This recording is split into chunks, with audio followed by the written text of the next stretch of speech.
আজকে আমি আপনাদের সম্মুখে আল্লাহ তাআলার সম্পর্কে আকীদা, আল্লাহ তাআলা এক ও একাত্মবাদ সম্পর্কে আলোচনা করব ইনশাআল্লাহ।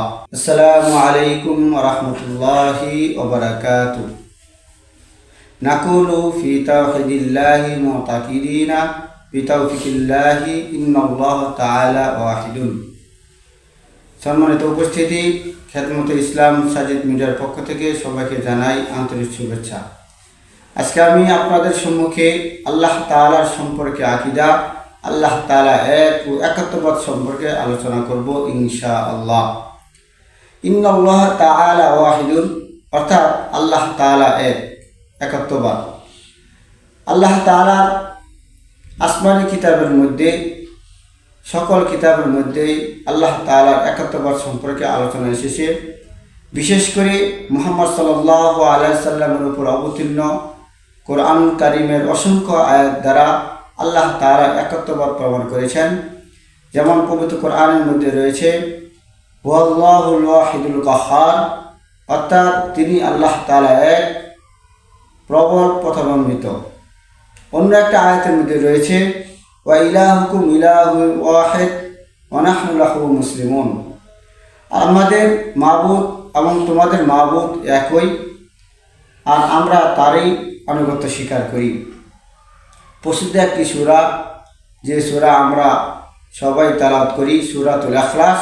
কুল হুয়াল্লাহু আহাদ, হেনু আপনি বলে দিন আল্লাহ তাআলা এক। এই সমস্ত আয়াত দ্বারা বোঝা যায় আল্লাহ তাআলা এক। এমনকি আল্লাহ তাআলা তার সম্মানিত সত্তার একত্ববাদীর প্রথম সাক্ষী নিজেকেই সাব্যস্ত করেছেন। দ্বিতীয় সাক্ষী ফেরেশতা অথবা তৃতীয় সাক্ষী সত্যিকারের আলেম অর্থাৎ জ্ঞানী লোকদের সাব্যস্ত করেছেন। যেমন কোরআনের মধ্যে রয়েছে শাহিদাল্লাহু আল্লাহু লা ইলাহা ইল্লা হুয়া ওয়াল মালাইকাতু ওয়া উলুল ইলমি কাইমান বিল কিসতি লা ইলাহা ইল্লা হুয়াল আজিজুল হাকিম, অর্থাৎ আল্লাহ তাআলা সাক্ষ্য দিয়েছেন তিনি এক, তিনি ছাড়া আর কোনো মাবুদ নেই। ফেরেশতাগণ এবং ন্যায়নিষ্ঠ জ্ঞানীগণ সাক্ষী দিয়েছেন তিনি ব্যতীত আর কোনো মাবুদ নেই, তিনি পরাক্রমশালী প্রজ্ঞাময়। আল্লাহ তাআলা পৃথিবীতে যত নবী এবং রাসূল প্রেরণ করেছিলেন সবাইকে তাওহীদের উপর অটল থাকার এবং বিশ্বের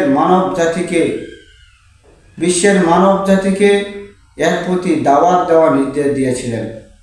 যেমন পবিত্র কোরআনের মধ্যে রয়েছে ওমা আরসালনাকা মিন ক্বাবলিকা মির রাসূলিন ইল্লা নুহি ইলাইহি আল্লাহু লা ইলাহা ইল্লা হু আনা ফা'বুদুন, অর্থাৎ আপনার আগে আমি যেসব রসুল প্রেরণ করেছি তাদের প্রতি এ আদেশই প্রেরণ করেছি, আমি ব্যতীত অন্য কোনো মাবুদ নেই, সুতরাং আমরা ইবাদত করো, সুতরাং আমারই ইবাদত করো।